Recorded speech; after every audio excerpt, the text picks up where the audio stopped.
in today's session are all student-centered cooperative learning strategies. But the examples we are using are focused in the English classroom and in the math classroom. However, taking into consideration what the keynote speaker said this morning, even if probably you teach another subject, you might be able to take the technique or the idea and adopt it in a different way in your own classroom. But the examples are focused on math examples and English classroom examples. And Mayyada and I will be like teachers today. You guys will be the students who will be applying and working on these activities today. So, but yeah.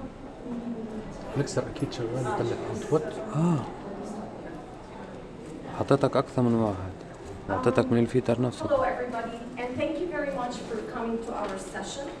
My name is Mayyada Tawasha, and I'm math teacher at King's Academy.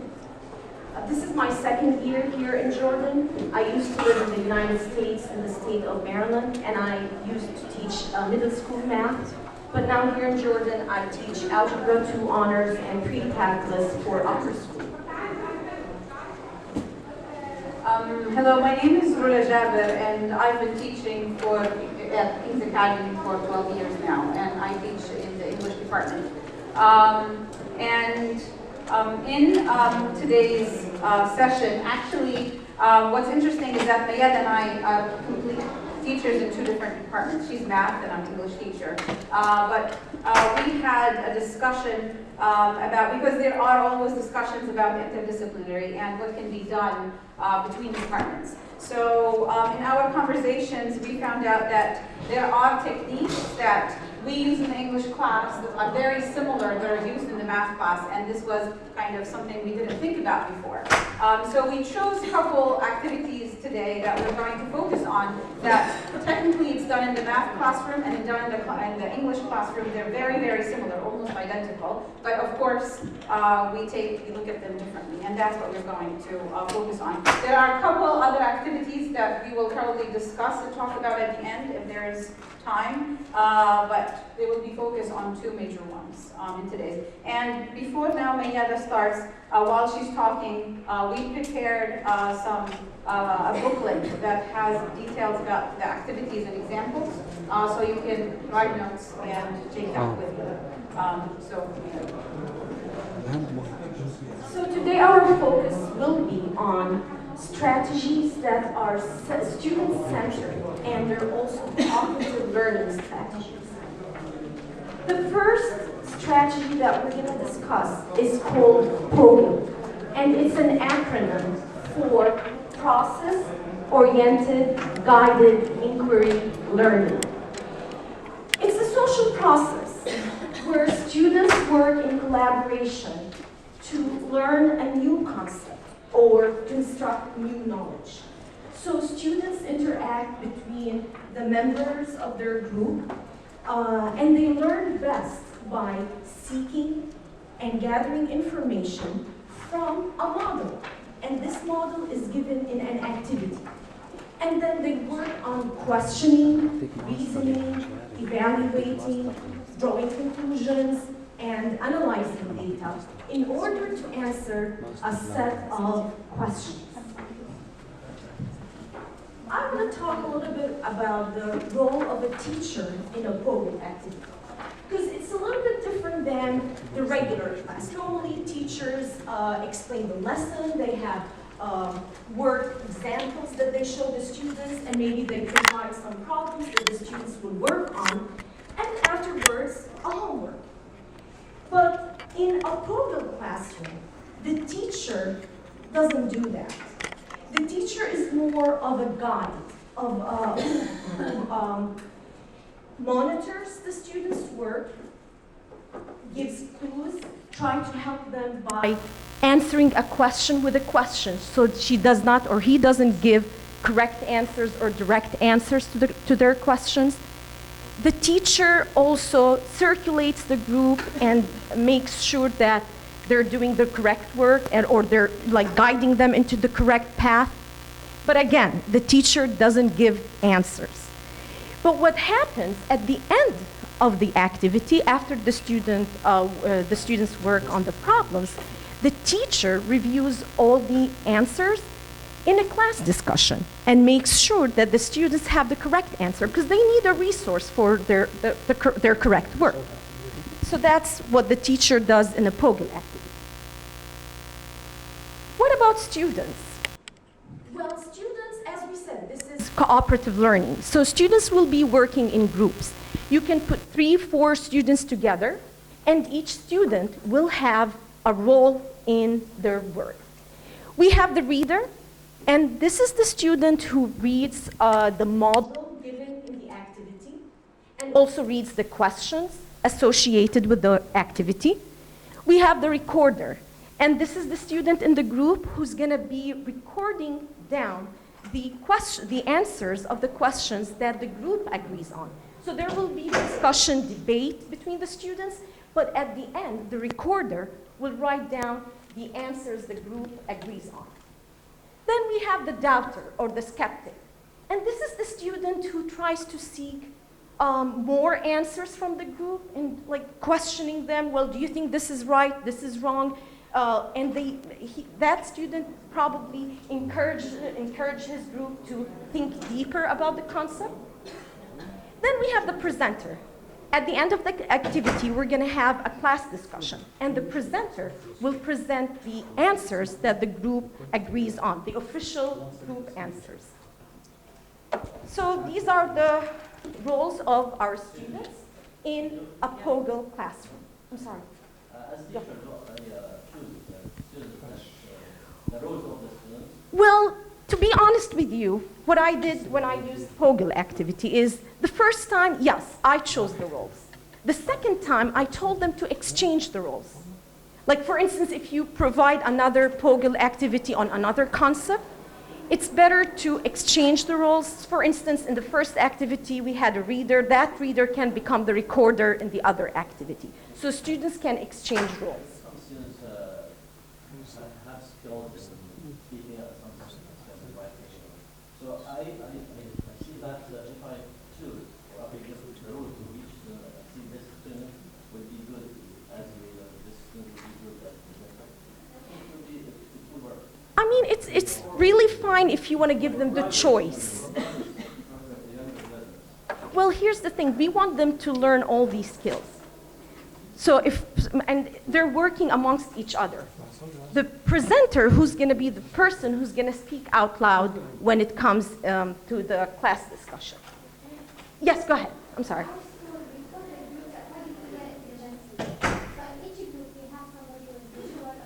Mm-hmm. They divide themselves. But you also want your students to experience all these roles. So I believe that maybe you can exchange these roles in different activities. Yes, I agree with you. And let's say, as I said, the first time I used POGIL, I chose the roles, and then the second time and third time, I told them, go ahead and decide which one is going to be the reader, which one is going to be the recorder, which one is going to be the skeptic, and so on. Thank you for your question. So now let's talk about the main parts of POGIL activity. There are 2 major parts. The first is the model. The second is the set of questions associated with the model. The model could be a graph. It could be a diagram. It could be a table of data. Or it could be a description of a scenario. So the model varies according to your topic, according to your activity. The second part is the set of questions. And we have 3 different types of questions that the teacher will create for the model presented. The first type is direct questions. And these are questions that students can answer right away from the model, so directly from the model presented. The second type is conversion questions. And in these questions, students need to discuss and debate and further investigate the model given to them in order to come up with one correct answer for each question. The last type is diversion questions. And these are the questions that do not have one correct answer. Students can come up with multiple of answers, and they can support each answer with a set of strengths and weaknesses. So these are the three types that the teacher creates in a POGIL activity. So after Rola speaks about the English part for this strategy, those who are interested in working on a math activity, I'm going to provide you with a model on exponents. And then we're going to work maybe as partners or small groups of 3 to create these questions, maybe 2 direct, 2 convergent, 1 divergent, as many as you want. But we're going to have a sense of how you can create this activity for your students in a math class. Basically, I'm going to discuss now how do we do this in the English classroom. But after I'm done discussing my point, what Mayyada and I hope to do is probably if we can divide this room into an English classroom and a math classroom. So I can work with, what I do in my classroom with the English teachers, and Mayyada can do it with the math classroom. So we can answer individual questions, and you can work on the activity yourself. So you can take it when you go back to your classrooms. So you know exactly, you've done it yourself, and you know exactly how to do that with the students. So in the English classroom, now one of the major concepts that we always discuss in any humanity class is the idea of questions. We now probably realize more that, and many research discusses that a question is more important than an answer. And we always encourage students to ask questions because that will encourage them to think. So the POGIL kind of activity in the English classroom can have a different name, which some of you might be familiar with, which is the 3-level questions. And the 3-level questions is used in any classroom like English, history, languages. It can be used sciences, it can be used in any classroom. And what I mean and before I explain what I mean by the 3-level questions, in the way that in the math they have direct, convergent, divergent, in the English classroom, level 1 will be a literal or direct question. Level 2 will be interpretive question. But what I mean by that is that it's a question that the student generates that it doesn't have a yes or no answer, but the answer can be concluded from the text. So the 3 questions will be based on a text that we read and discuss in class.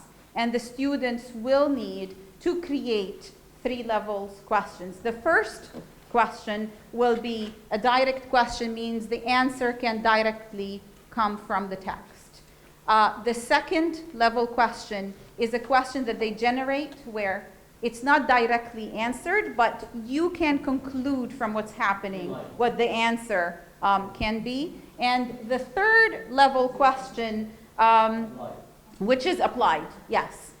It is a question that has nothing to do with the text, but the ideas and the concepts that were discussed in the text are the core or the major part of why they're asking this question. And what's interesting is that when I was listening this morning to the keynote speaker when she talked about applying things into real life, this is where the 3rd level question comes into life, because at this point, okay, we read a text, so what?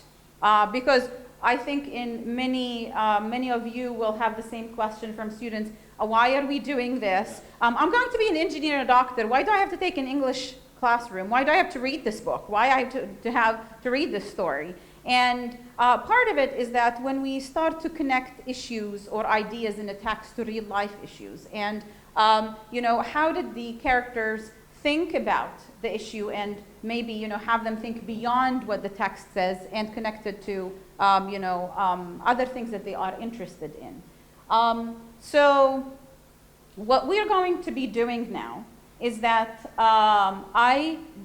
on page in the booklet that I have given you, I'm going to give time to the English teachers. There is a short story by Najib Mahfouz, half a day.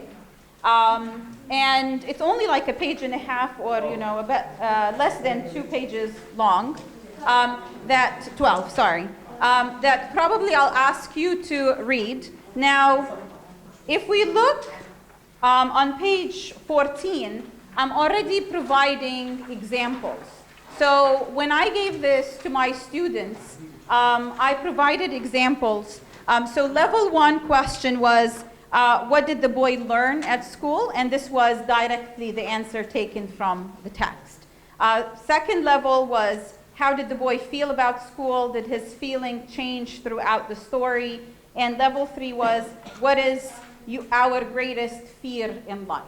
So what I would like to do now is probably have you work together.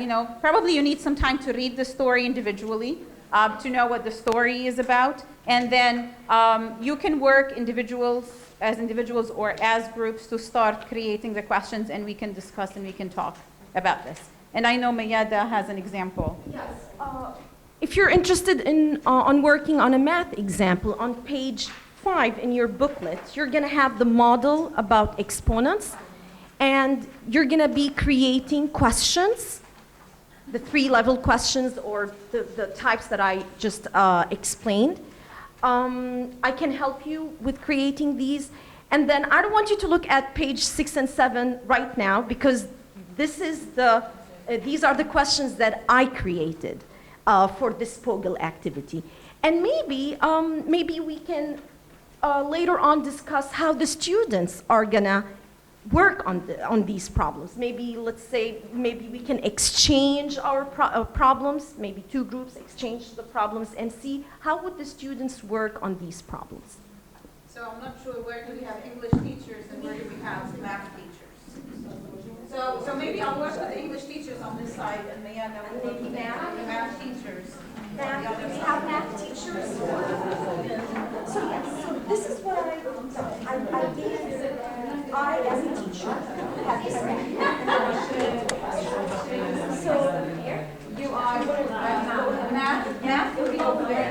creating questions directly. Well, what do I What would you ask your students? Yes. So you can do that, so we'll come back, Ask and then go back to the other. That's all the I think, okay, so you will work with the math, with the English teacher. Okay, sure. questions that وبعدين اصلا في هالشيء الصوت مش عارف and then the diversion. Open, kind of like open-ended questions, or questions that they can have an opinion on. It can be Holding the questions, right? Starting with the basics. Exactly. But the thing is, I'm not doing it as a teacher. They're doing it to work as a teacher. Level 3. Right now, we're going to take the role of a teacher and create the problems. Maybe later on we can be the students and work on them. So, are you going to work on that? Yes. وانا مشارك بس لما يحكوا كمان شارك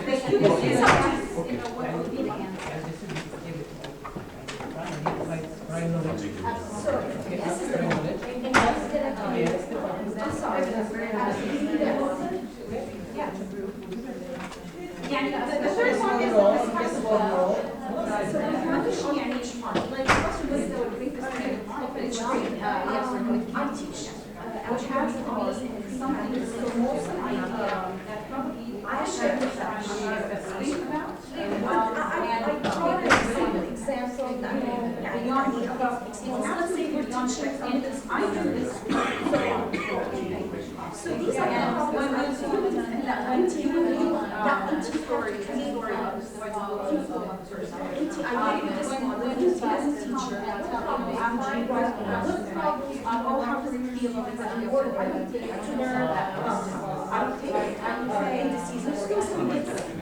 I don't want you to use something that was Do you need any help? Oh, okay. Thank you. Yes, so something like that. You can want to look at it that way. So, and actually intervenes and generates wonderful discussions because in a English classroom or when we discuss, I tell them that it's 10 years from now, people will get the whole thing, write it down, get the story. Is that a conversion?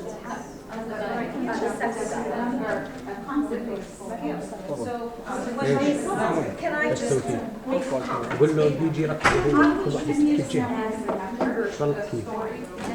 And then it's a decimal number, or a decimal number. But I don't maybe I will start, because you're scaffolding, maybe I can start with a whole number first. Yeah, it's just simple. So maybe مثلا 3 or 4 to the power of a number that is a whole number. And then discussions we are use generated this by for them, conversion. not by me. That's my opinion. That not students. So I don't know this if is more this is the what case the with learning your students. My students are Yes. very intimidated when I they see shut a mine decimal or a fraction, Absolutely. and they think they don't know how to So deal they with do it. it on their own. So and I my watch. suggestion, and it's up to you if that's what you And want. they And do. as like يعني مش my suggestion, this conversion, not My opinion is, I would start, okay, they figured out than 3 to the power of 6. يبقى بمشي This بهول one, number. and then, but I still think this is a direct question. Okay, that's up. بس maybe بمشي بهذا بعدين. Yeah, exactly. They get the idea from this one And and then they use that. apply it to this one. Great, yes, you can do that. Yeah, conversion might be more of relating it to a word problem. Exactly. It's that's why we're practicing doing this. Like نشوف انتوا كيف how can you come up with these problems. بعدين I would discuss the questions I created. Let me just point out that when I did this POGIL activity, it was for 6th graders. 6th grade. For middle school. Okay. فيعني كمان ممكن يختلف الموضوع if you're teaching. I had my 7th graders. No, I taught it for 6th graders. Primary. So I mean, you can still adapt it and apply it for 3rd graders. Yeah. But again, هذا كان ل 6th grade students when I did that.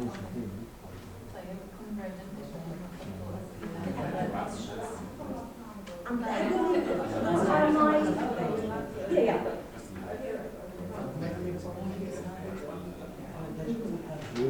So this is conversion. هلا رح يسألوا ممكن هيك وممكن هيك. They're going to have multiple answers. And there's incorrect answer. Any number raised to the power of 0. Or maybe they will miss out. Not know the right answer. But then through the class discussion, I'm going to provide them with the correct answer. So, yeah. Maybe we can have a nice end of the story and try تبدأ يزمنها. شوفي أنا لما عملته I explained to them the total. هذا لسه الصوت This أحسن. is what you're going to teach. I'm not going to teach you that. This is what I teach. And I had a PowerPoint, like I had ما اسمع شيء. this and I took my students. So they're going to be this. If you know 9, 10, 11, yeah, we'll have to do it. next year we'll be teaching. They need to know some information, so I'm giving them this information. They're going to build on it to answer the questions associated. I always choose But I'm samples from Arab authors because we have This is what I'm going to do. I'm going to be teaching you today. I'm going to just be circulating, giving suggestions. We believe I'm that not going to students, give they the travel answer right away. I'm they going to make a lot answer of you the international questions. literature and they're فأنا able to يعني إحنا teacher, we're So we tempted teach a to whole give the right answer. Arab literature and global context, so we Well, read it took me literature. 5-7 minutes to explain to the students this strategy. I have a sheet with all the original. I have to explain to them. And they need actually, to like, after we are finishing today the short break, that's next week is having Kevin Author coming to us as a and the wonderful book called In the Country of Men. And we teach this book in school. We had a Skype interview with him, and then he got interested. I'm going to visit Jordan and ask him to name this coming next week. You can do that. in the country of Venice. Well, this is another thing about diversion. Basic But I diversion. used word It's problems we with have diversion. it's a basic diversion. Basic, yeah. شوف مثلا أورجيك أنا Can I show you my version of it's It's actually, yeah, That's because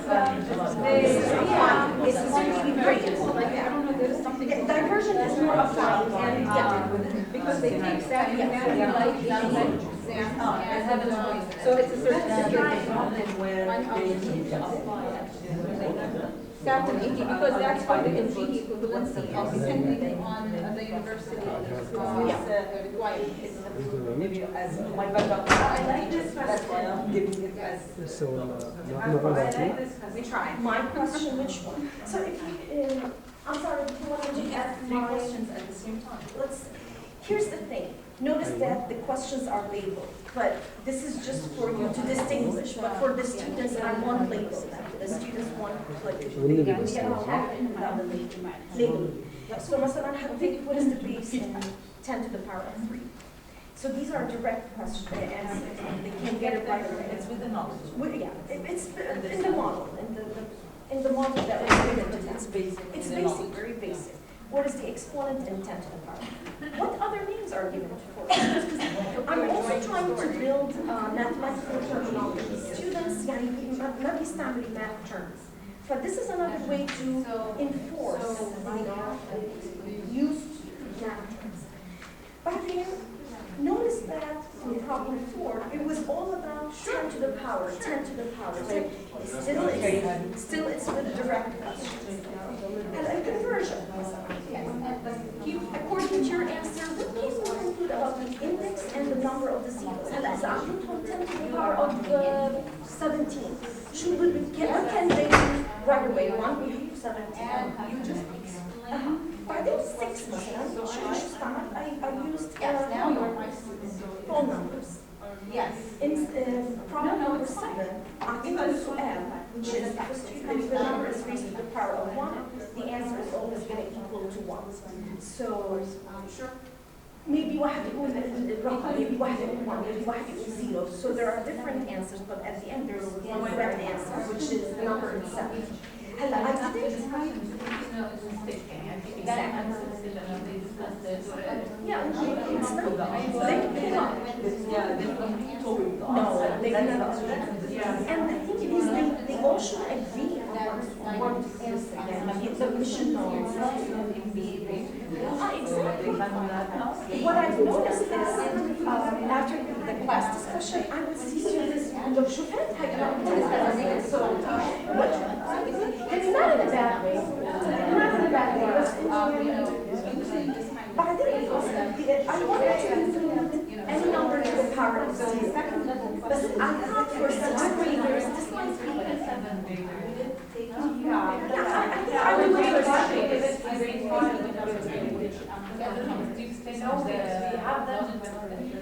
the logic behind that is kind of hard. If I want to see, do you know what I explained this logic behind it? لما نعمل الروتس of the group مثلا لما نعمل مثلا exactly مثلا 5 to the power لما نعمل لما يكون عندنا division don't we subtract the exponents فأنا بفتحهم بعملهم expansion وبعدين start canceling things فلما يكون 5 to the power of 5 over 5 to the power of 5 by 5 كلهم cancel out the answer is 1 so ولما تعمل subtract the exponents 5 minus 5 is 0 so 5 to the power of 0 is 1 this is how so when it comes to explaining exactly we need to make sure that when it comes to explaining the rule of exponents I introduce a number to the power of 0 بس لهلا الصف السادس I think this is more than enough for it. You can بعدين إذا لاحظتي 8 I used a fraction انت كنت حابة تحطيه directly أنا حطيته بالconversion again it's up to you so decimal maybe that's exactly decimal I think about it, but it takes the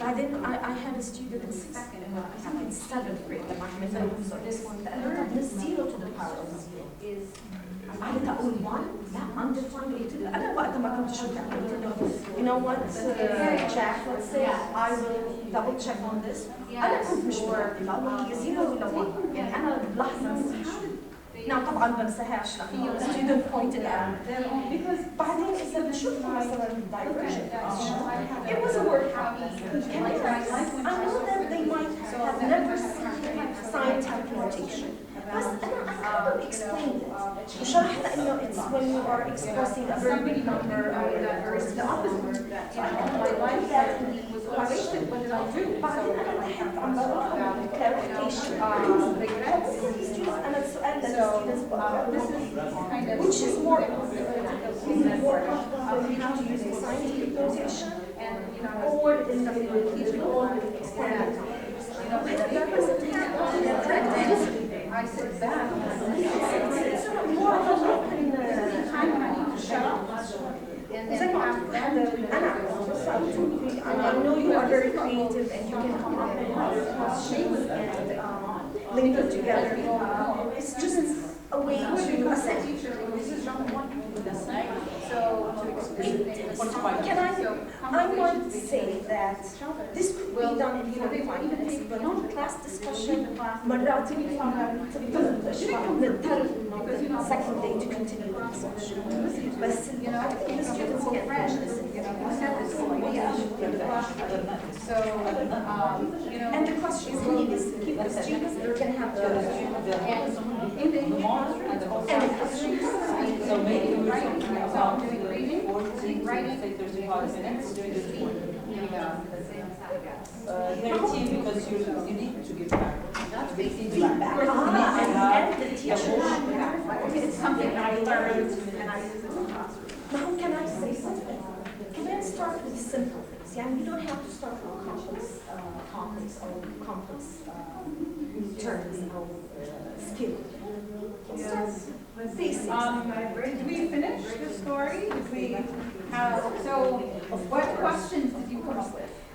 Let's see, I think you would like to share, yes. If you want to look at our example, for trying, so it's a little bit long. Heather, can you just read out exactly. So students have to go to watch this video. They have to look at this little area of the again, and what I did is I labeled the questions. See, I never thought about this. This is interesting. And actually, I think this is the goal behind this. Is that, where does it take you? Video classifying that triangle according to their angles and according to the sides.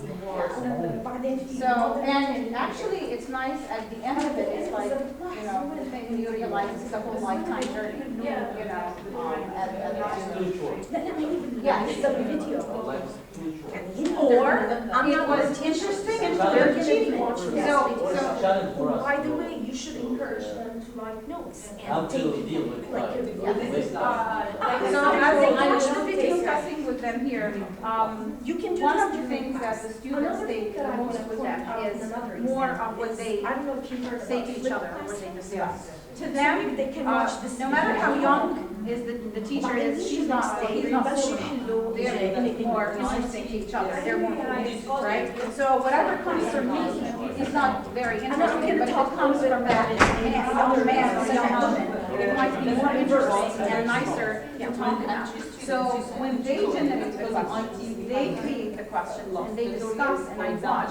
I can intervene and listen to and add a comment here or there, but And then literally, they watch it. I don't speak. I just explain the technique and they they take it. apply. And here she came up with gender roles that I didn't really think about. And actually the students come and surprise me sometimes with ideas that I didn't think about before. And gender roles. Gender roles. Because now thinking about it, it's the father of the star, right? In the story. Yeah, be a man. When they talk about it, and I've seen it where students leave the classroom, and since it came from them, they continue that discussion after. You know, the classes, they continue to talk about it, because it's not an assignment that came from me. I didn't force it upon them. I didn't tell them to, and they will not worry, because many times students, they want to please other teachers, so they give answers to what she wants to hear, but if it didn't come from me, you know, so they will not worry about pleasing me. They just come with genuine ideas, and they really are to be and then, you know, they continue with that conversation. And as we were discussing in the English classroom, I believe that our main goal is to teach reading, writing, listening, speaking. And by doing this, we are already applying them for skills, because they're reading, they're thinking, they're writing questions. They're speaking, they're sharing, and they're discussing, and they're listening to each other, and agreeing, disagreeing, arguing, discussing, so which generates this idea, which leads us, if we are doing writing activity, all this can be used sometimes I like as ideas for them that I know I can put the strong use in their own writing. And I know that some teachers in our school, what they do is that they require students, they have weekly journal writing. And they require students to use comments from classmates in their journal writing, in their weekly journal writing. So an activity like this, like, you know, would force them kind of to listen to each other. And it's actually interesting, I was with Ms. Mayyada in a social emotional learning session. And he talked about teaching students skills like collaboration, empathy, listening, and activities like this will naturally, you know, have them embrace these skills, because they need to work on, you know, they need to listen to each other, they need to respect each other's ideas, they need to discuss, so it kind of embeds that in the concept. I will challenge students So, like that. I think we might know. What we do is basically, Mayyada, we might need to Move on. move on. I'll share it with إذا بتحب طلع Do you have any other questions now? Do you feel comfortable to take it back to your classroom and use that? And of course, this can be used in elementary, can be used in middle school, and can be used in higher and upper school, because each level will have their own,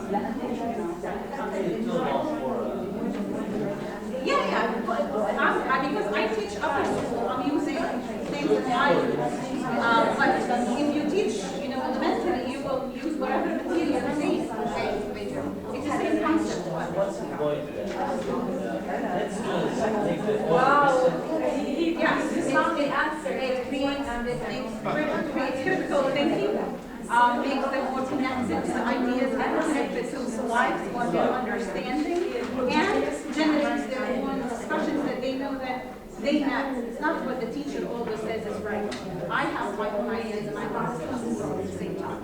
Because, as I said, in 10 years from now, the student is not going to remember that. Who cares? You know, I read this book 15 years ago.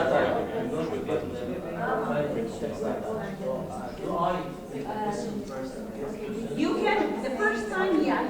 So you give them example of what to do. The next time, don't give them any questions. Yes, even the first time. When I do the story, I give these questions for them, and then I say, start doing it your own, and I help them, I support the first time. And I say, yes, this is good. Can you think of this, look at that differently? How can we improve this? And then with time, they pick it up and they don't need me anymore. They start doing it. For English, I think that they should learn first. But he told an idea can be different tasks. Of course. For their information. I know. Yeah, of course, you know, you can, it's one activity at a time of the year, and you're comfortable with that. This question commanded took them a while to Now, POGIL is, English book takes the second half of the POGIL, which is about diversion. I had few students who got This is not applied to this one. It's only the second half that applies to both classes. It's true that it's one answer at the end, but to get to the one answer, it's multiple trials, trial and error. Okay, so we'll move on to the second activity now. So the other model that we're going to present to you for cooperative learning is the Jigsaw model.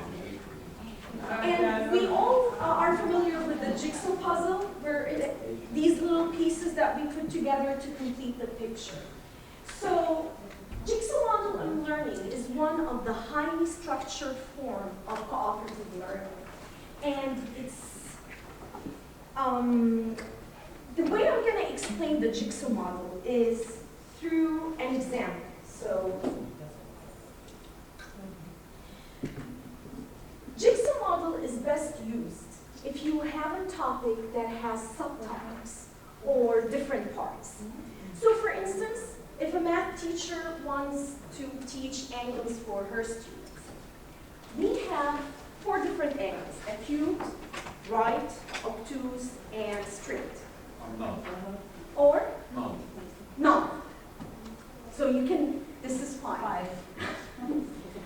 You divide your students into home groups, into groups that we call home groups. Each home group will have a number of students equal to the subtopics that they're going to learn. So for instance, for this example, home group number 1 will have, well, sorry, I need to use the, so home group number 1 will have 4 students. Same thing with home group number 2, 3, and 4. And each student in the home group will be assigned one subtopic. So the first student in home group number 1 will be given the acute. The second student will be given the right angle. The third student will be given the obtuse angle. And the fourth student will be given the straight angle. And then students that were assigned the acute angle will group themselves in one group that is called the expert group. And this group will be expert in acute angle. Same thing with the other angles. So you're going to have the student who was assigned the right angle from home group number 1, 2, 3, 4, and meet in one expert group, obtuse and straight. And then the teacher will provide each expert group with the material that they need to learn about that subtopic. It could be pages from a textbook. It could be handouts. It could be any activity that is related to acute angles. It could be a video. So once the expert groups are confident with their subtopic and they now know about that subtopic, they go back to their home group and let's say the acute expert will go to his home group and will teach the rest of the group his subtopic. Same thing with the right, obtuse, and straight. And at the end, each home group will learn the 4 subtopics. But again, the teacher will not explain. The teacher will provide the material. The teacher will provide the tools. The students will be working together in their experts group to learn the topic and then go back to their home groups and teach each other. What's beautiful about Jigsaw model is that it improves a lot of communication skills between students. Students will learn the concept or the subtopic by listening to their classmates. Students need to verbally express their understanding of the subtopic in order to transfer their knowledge to their classmates. And the students really appreciate each other's efforts in doing that. So I use this method, and I haven't seen students, making fun of each other or being intimidated to share their knowledge, because they really get confident in their expert groups. And then they go back to teach their friends. Rola's going to talk about this in an English class. And again, we're going to have an activity that you're going to work on. So, what's interesting, now the Jigsaw model in the English classroom is exactly the same as in the math classroom. And what's interesting is that since what we call these small circles here, we call these expert groups. So the interesting point that Mayyada pointed out is that when the expert student goes to the home group, he is the expert in that subject that he knows. So everybody will be interested to listen because the material he is giving them or she's giving them, they know nothing about and they need to learn it. So it makes them also, learn from each other and, learn to listen to each other more. Now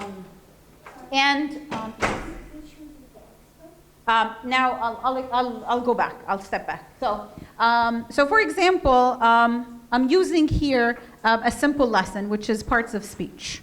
So what I do now, I divided the parts since we have 8 parts of speech. So 4 seems like a magic number in the Jigsaw model.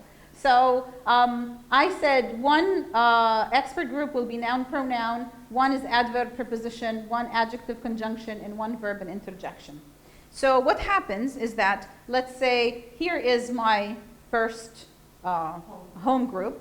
So I provide you material for noun, pronoun. I provide you material for adverb, preposition. I provide you material for the third. And I provide material for verb, interjection. Now, each one of them is expert. Because now she's going to go and sit with, another person, some expert. So what happens now, I provide, this is my first home group, and this is my second home group. So now she has also the same material about noun, pronoun. Now they are sitting to work together on noun, pronoun with the material that I provided. So maybe the first few minutes, each one takes the material and then read it individually, try to understand it individually, write their own notes, ask the teacher questions in order to grasp the concept. And then, as experts, here, these 2, they will teach each other. So if she missed a point, she will help her out and exchange information and teach each other. So by the time they're done, I have here 4 home groups, so that means it's 4 students that are expert now in noun, pronoun. So they already answered whatever confusions, questions. So now, as a person, individual, I feel comfortable. I know everything I need to know about the noun, pronoun. Now, she goes back to her group and she starts to share the information and to explain. And since this is a lesson they need to know, they all have to listen, to take notes, to understand. And after all of this is done, this is when practice can happen. As a teacher, now I come back and maybe provide questions, activities that we work on, and because now they already know the material. One interesting thing that we can do with this, depending on the material, and we're just kind of throwing that in the presentation, is the flipped classroom. So if, let's say usually biology teachers and math teachers and history teachers, they always have a lot of material to cover, a lot of content. So what teachers can do, what a flipped classroom is, basically, I email the students, so I put you in groups and I email or assign it in class, whatever feasible in your school. And I will say, okay, today I'll give you to take home with you all the material about this part of the unit. And you read it at home and you understand all the information. So I save time in my classroom because when she comes to class the next day, she already read the material. She already knows the information. I don't have to use class time. This is the idea of a flipped classroom, that the studying or the instructions happens outside the class. And then when the student comes to the classroom, she already knows the material. Now I join her with the other experts. They fill in the gaps. Okay, I read the material yesterday, but I have questions about this passage. I don't really understand it very well. The other student will say, oh no, I'll explain this to you, but I really don't understand this term. And then they fill in the gaps. I can use maybe 10 minutes of my classroom to fill in the gaps, have them get together, and then the rest of the classroom will be more of application and using the material and working with it together instead of using the classroom. So it depends. Sometimes if it's, a small topic like this, I can do it in the classroom. I just provide material and I would say, we do it now. And sometimes if the material is big and I think I want to cover it ahead of time, so in English, probably one of the things that we can do if we have a longer text that we want students to read and to understand. So I divide the text into maybe 4 parts or 3 parts based on how many major ideas are in the text that I want them, maybe an article that I want them to get. So, and then let's say I divide it into 3 major ideas and I gave it to my students. Now, she reads part of the article, she reads part of the article, he reads part of the article. Then she gets with the experts, they understand that part very well. And now when they get together, they're kind of putting the article back as one unit. And now they can see the whole picture and they understand what the whole article is about. So they put the 3 major ideas together and work it out in a way to make them understand more. And actually, this has been very helpful in the classroom. As we have been talking about, students learn more from each other. And I think in education, it's going more and more towards teachers, sit back and being more of facilitators, because whatever session I go to, they always talk about, students now can go to Google and get content. Content is not, what the students need right now. The skills that we're teaching them doing that, because as also the keynote speakers now, they are learning to problem solve. If I don't understand, I have to try to figure it out myself. I have to know how to ask questions to other people. I need to seek help. I need to know when is it the time for me to go approach others and to ask for help. I need to know I have to be respectful and listen to others. I need to know that I need to work with others for me to get the whole concept of the lesson. So it's not only about content anymore, it's all the other soft skills that we kind of embed in these activities in the classroom. So we are going, I think now, to work on an activity. The activity, I think for math, it's more, math stuff is more direct usually than English stuff. Yes.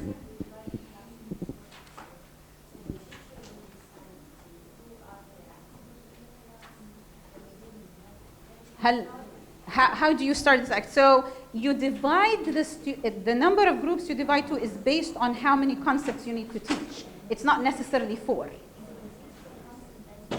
No. So when you prepare the lesson, you need to think, what are the 3 things or the 4 things I want the students to get out of this? So if I have 3 concepts I want them to get, that means I'm dividing the class into groups of 3. So the number of students in each group depends on how many skills I want to teach. So I want 3 concepts, concept 1, 2, 3. So I might have 5, 6 groups in the classroom, but each group has 3 students. Okay, I have a class of 15 kids, so I will have 5 groups. So now I have 3, 3, 3, 3, 3.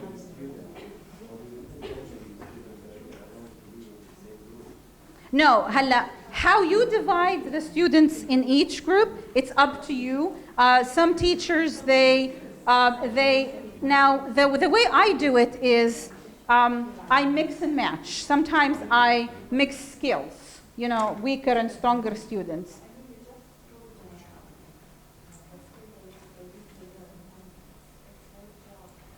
Yes, yes. So the 3 students, concept 1, 2, and 3 that they need to learn, I give student 1 concept 1, student 2 concept 2, and then that student 1, he needs to manage with the concept that he has in his hand. So now I think that this is more of middle, upper school. I don't think this works very well with elementary school. I think this is more of a skill for middle, like 8th grade and higher. That works better because, you know, it's part of what they need to do is to learn problem solving and to understand how to do things. You know, you alternate probably, so if you have 3 different concepts, maybe in the first time you do it, you give the most difficult concept to a better student, you know, and then you alternate to have them all practice and try, so they can all learn to struggle, because learning to struggle is something important. So just quick thing about the English, because as I said, math is always direct. We teach at King's Academy in 10th grade a feminism unit. And we read a couple books by female authors about the really strong feminism themes. So before we start the unit, we do many pre-activities to prepare the students for the unit. So I do the Jigsaw to prepare the students for the feminism unit. So what I will be doing in this activity is that my 4 students in each home group, each one is going to be reading an article about an issue that females face. So somebody will, you know, read about women, you know, and education. Somebody will read about women in the workforce. Somebody, you know, read about women and culture. So it's not directly you know, something that they will read, but it will kind of, it's a pre-reading to put them in the concept and the theme of the unit. 2 things that I would like to add to what Rola said is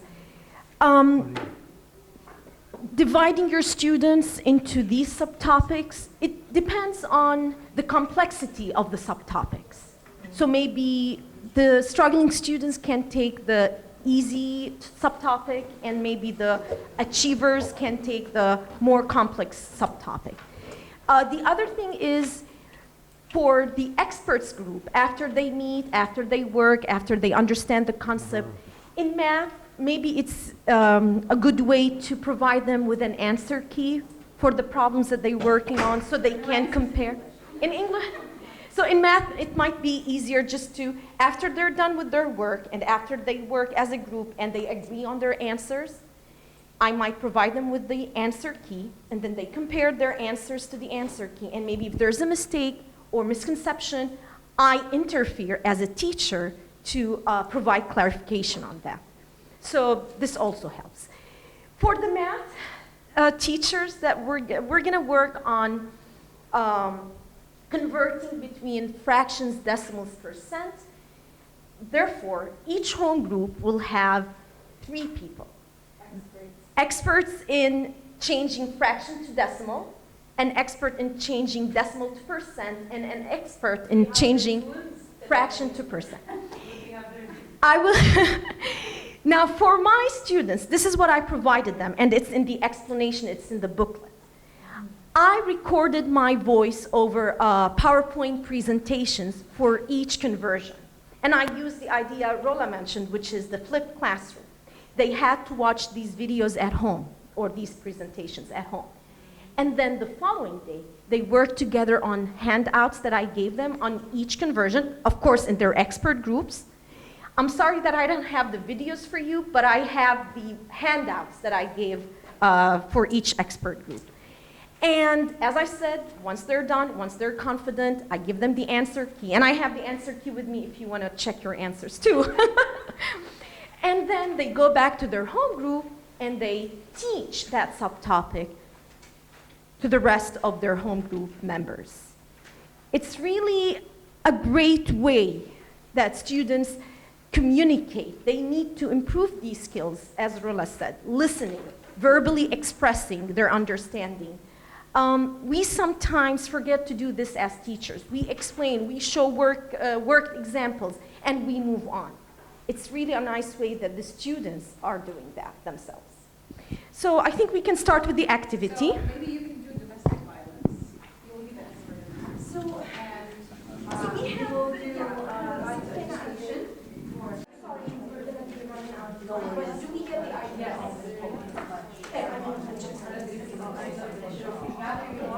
So I know we need to use this. We're running out of time. We're sorry that we're rushing, but Mayyada and I, we hope that we feel comfortable with the activities, that we can go back into our classrooms and use them. I think we've been in many workshops that when we go somewhere, I don't want somebody to lecture at me. I want to take something with me back to the classroom and be able to use it. And I hope we were able to do that today. We are going to quickly, we're not going to apply them, but kind of talk about the gallery walk. It's kind of another idea that can be also used in the math classroom and the English classroom. And then we'll just quickly talk about what it is. In the gallery walk, students are not constructing new knowledge, especially in the math class. It's more of practicing the concept that they learn. So for instance, I used a gallery walk after teaching the unit of solving equations. And the idea of a gallery walk is that you post a lot of problems around the classroom. And the students will work as partners or as groups or maybe individually to solve as many problems as they can walking throughout the classroom. So for instance, for the unit of solving equations, I had problems that started with equations with, it's not, I'm sorry. I know, but they want to. So I started with equations, one-step equations. Then I moved on to two-step equations, multi-step equations, equations that had variables on both sides. And I also moved on to inequalities. If you've taught this concept, like it could be applied to inequalities as well. And students walk in groups or partners to solve as many problems as they can from all these categories. Again, it's not to construct new knowledge, it's to practice the new concept that the teacher presented or learned throughout the unit. In English, I mainly use this as a preparation activity. And I actually last year, Miss Elizabeth and I, we gave a session all about English techniques in the classroom, and gallery walk was one of them. And we actually started with it last year. Were you with us last year? I remember. Yeah. So what we did is that before reading a certain book or a novel, and there are different ideas maybe and themes in the novel that I want to discuss with the students. So as a teacher, to prepare for that and to get the students into the mind of this unit or novel before we start reading it, I can use different things, like I can use portraits, I can use quotes, I can use images, I can use different concepts. I print them out on maybe big papers, and I post them around in the classroom like a gallery walk. And then when the students come in, I would have prepared questions, related to the quotes or the images or whatever I have, and I probably would have those questions on the board. And then I would say, okay, let's do the gallery walk. You walk around the classroom, look at these quotes or read them, or look at these images and look at the questions that I have for you. The questions can be things like,